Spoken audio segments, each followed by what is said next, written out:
नक्सलवाद ना माओवाद, सबसे ऊपर राष्ट्रवाद। माओवाद से तोड़ोगे, हम राष्ट्रवाद से जोड़ेंगे।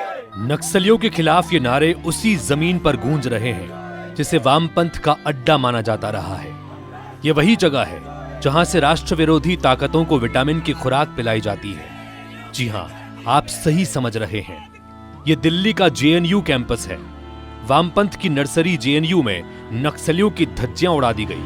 बस्तर में वर्षों से नक्सलवाद का दंश झेलकर खामोश रहे लोगों ने जेएनयू की धरती पर चुप्पी तोड़ी और जमकर गरजे, नक्सलवाद की कब्र खुदेगी जेएनयू की धरती पर। नक्सलवाद की कब्र खुदेगी जेएनयू की धरती पे, नक्सलवाद की कब्र खुदेगी जेएनयू की धरती पे। इसके साथ ही नक्सल पीड़ितों ने गरीबों के हक की लड़ाई के नाम पर चलाए जा रहे माओवाद के झूठे प्रोपेगेंडा की बखिया उधेड़ दी। 12 मार्च 2014 को हम लोग दोनों भाई घर से बाजार के लिए निकले थे।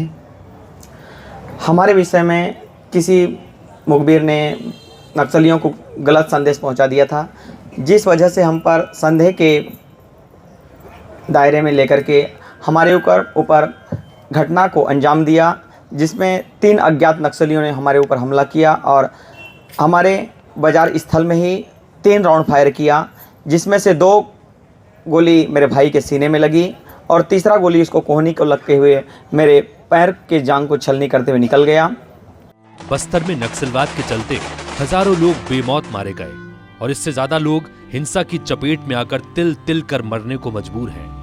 आंकड़े बताते हैं कि 1999 से 2019 के बीच नक्सलियों ने 8,126 लोगों को मार डाला। पिछले 24 सालों में 329 बार बम फटे हैं, जिसमें 91 लोग मारे गए और हम जैसे हजारों लोग अपाहिज हो गए। और तो ये माओवादी लोग हमारे स्कूल, अस्पताल सबको तोड़ देते हैं। इसलिए हम बस्तर के आपके भाई बहन आपसे न्याय मांगने आए हैं कि इस आतंक से बचा लो, हमें माओवादी लोगों से छुटकारा दिलाओ।